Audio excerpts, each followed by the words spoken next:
दोस्तों, आज मैं आपके लिए लेकर आया हूँ राजा विक्रमादित्य और वेताल की एक रोचक कथा, जो न केवल मनोरंजन करती है, बल्कि जीवन की महत्वपूर्ण सीख भी देती है।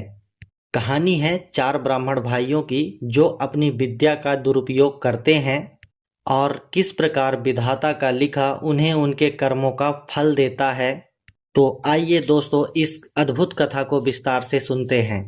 राजा विक्रमादित्य ने शीशपा वृक्ष से बेताल को उतारा और अपने कंधे पर टांग कर फिर से अपने गंतव्य की ओर चल पड़े। कुछ दूर चलते ही बेताल ने मौन तोड़ा और कहा, राजन, मैं तुम्हें एक रोचक कथा सुनाता हूँ, जिससे तुम्हारा परिश्रम कुछ हल्का हो जाएगा। राजा चीन काल में कुसुमपुर नामक नगर था।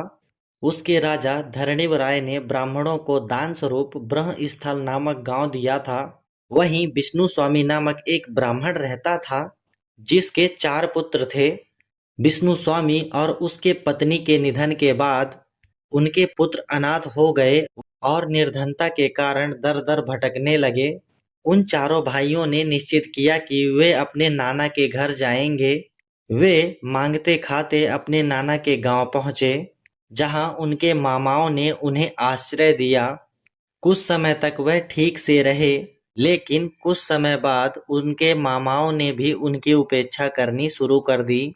एक दिन बड़े भाई ने कहा, हमारी यह दशा हमारे कर्मों के कारण है। मैं आत्महत्या करने गया था, लेकिन किसी एक अजनबी ने मुझे बचाकर कहा कि दुखों से बचने का एकमात्र उपाय है सत्कर्म। अब मैंने सोचा है कि मैं तपस्या करके ही अपने शरीर का त्याग करूंगा। आपस में बात करने के बाद चारों भाई अलग अलग दिशाओं में चले गए।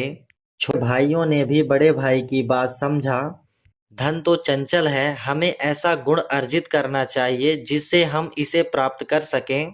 वे तय करते हैं कि विशेष विद्या सीखते हैं और फिर लौटकर आपस में इसी स्थान पर मिलेंगे।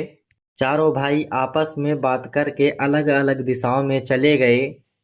जब वे लौटे तो अपनी अपनी विद्या का वर्णन किया। पहला भाई बोला, मैं हड्डी पर मांस चढ़ा सकता हूँ।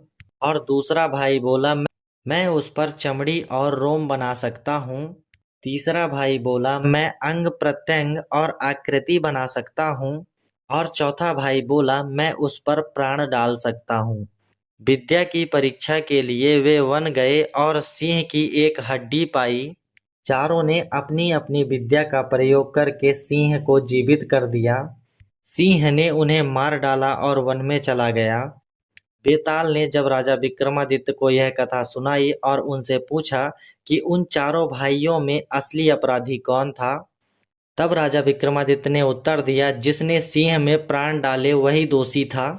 अन्य 3 ने अज्ञानवश अपनी विद्या का प्रयोग किया, लेकिन जिसने जानबूझकर उसमें प्राण डाले उसने सबसे बड़ी भूल की। राजा का उत्तर सुनते ही बेताल फिर से पेड़ पर लौट गया। तो दोस्तों, इस कहानी से हमें यह सीख मिलती है कि ज्ञान का उपयोग सोच समझकर करना चाहिए। दुष्ट व्यक्ति को शक्तिशाली बनाना स्वयं के विनाश का कारण बन सकता है। केवल ज्ञान होना ही पर्याप्त नहीं, उसका सही दिशा में उपयोग करना ही अनिवार्य है।